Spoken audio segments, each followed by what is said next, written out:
Hello everyone, and welcome back to the channel. I'm truly grateful to have you here today. In a world filled with spiritual traditions, rituals, and diverse interpretations, there's often confusion about what constitutes genuine practice and what might be categorized as superstition. This is especially true in the context of Buddhism. Today, we'll take a clear and honest look at this issue. What does Buddhism really say about superstition? Are traditional customs and practices part of the Dharma, or do they distract us from its essence? And how can we differentiate meaningful spiritual practice from empty ritual? To guide us, we'll draw upon the profound wisdom of Master Hongyi, a revered figure who offered clarity and simplicity amid confusion. Many people associate Buddhism with a wide array of rituals: burning incense, drawing lots, chanting for blessings, consulting mediums, and more. These practices are often deeply woven into cultural and family traditions. For some, they offer comfort and a sense of connection to the divine. For others, they seem confusing, unnecessary, or even contrary to the rational spirit of the Buddhist teachings. So how should we make sense of it all? Is superstition an obstacle, a stepping stone, or something else entirely? Let's begin by defining our terms. Superstition, in the general sense, refers to beliefs or practices that assume a causal link between unrelated events, often based on fear or the hope of manipulating unseen forces. For example, believing that burning paper offerings guarantees wealth in the afterlife, or that a certain number or color can bring good or bad luck.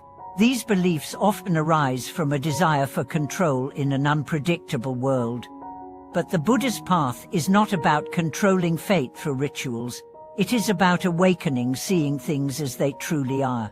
It is about understanding the law of cause and effect, or karma, not as superstition, but as a profound moral and energetic reality. It teaches that actions rooted in wisdom and compassion bear fruit, and those rooted in ignorance and greed bring suffering. This is not mystical, it is deeply observable in our everyday lives. Master Hongyi, also known as Li Shatong, was a man who deeply understood this. A gifted artist and scholar turned monk, he lived a life of discipline, clarity, and devotion. He honored tradition, but constantly emphasized the heart of Buddhism, inner transformation. He warned against confusing external rituals with internal cultivation. For him, the essence of Buddhism was never in burning incense or reciting mantras mechanically. It was in sincerity, mindfulness, and ethical living. Let's explore some examples. Take the custom of burning paper money.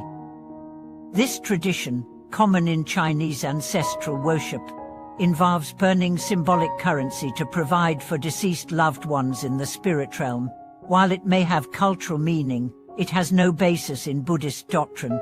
Buddhism teaches that our actions, not our relatives' offerings, determine our afterlife conditions. A more meaningful offering is to perform good deeds in the name of the deceased, which generates real merit. Another common practice is fortune-telling or divination. People visit temples to draw lots, hoping to learn their fate. But what is the underlying motive? Often, it's fear or desire, a need for reassurance, a hope for favorable outcomes. While some may find temporary comfort in these practices, they do not offer lasting liberation. The Buddha taught that true freedom comes not from predicting the future, but from understanding the mind and transforming our actions in the present.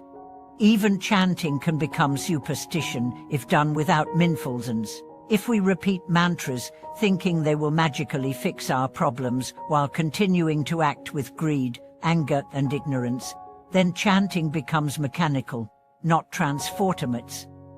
Master Hongyi emphasized that mantras are powerful not because of their sound alone, but because of the intention and awareness behind them. This brings us to a crucial point. It's not the action that determines whether something is superstition, it's the mindset. A ritual performed with wisdom and presence becomes a sacred act. The same ritual performed out of fear, greed or ignorance becomes superstition. So how can we tell the difference? Here are some reflection. First, does the practice deepen your awareness? Does it help you become more mindful, compassionate, or calm? Or does it reinforce fear, dependence, and delusion? Second, does the practice align with the principles of karma, impermanence, and non-self? Or does it suggest that external objects or beings can magically change your fate without your own inner effort?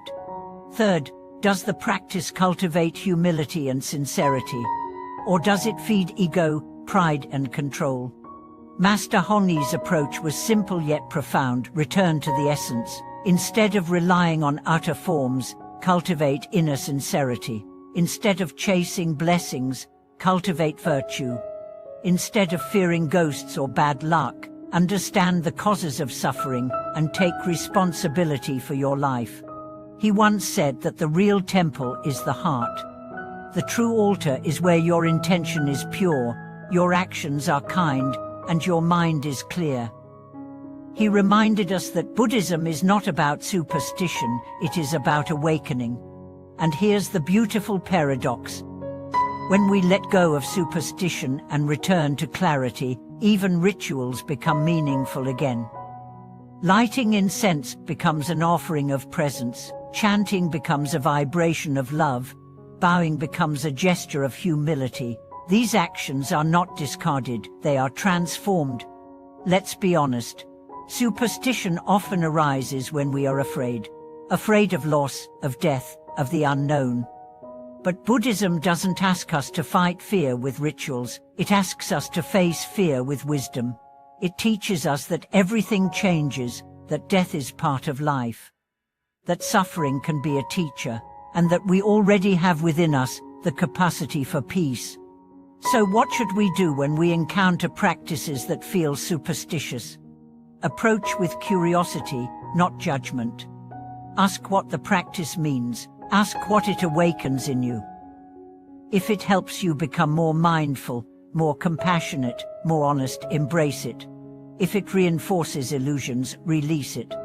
And remember, true Buddhism is not about following rules blindly. It's about walking the path with open eyes, an open heart, and a willingness to learn. You don't need to reject tradition to be free of superstition. You simply need to practice with awareness. Every ritual can be a doorway or a distraction. The difference is your presence. Master Hongyi taught that the highest practice is simplicity, not doing more, but doing less with more depth. He believed that a single act of kindness, a single moment of mindfulness, is more powerful than 1,000 hollow rituals. So as you continue your spiritual journey, let these teachings be your guide. Choose presence over performance. Choose wisdom over fear. Choose authenticity over appearance. And know that the path of awakening is already under your feet. Thank you for watching this video.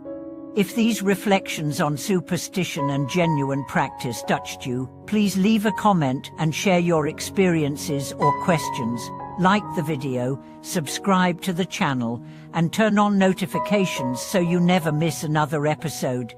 May your journey be one of clarity, sincerity, and joyful discovery. I'll see you in the next video.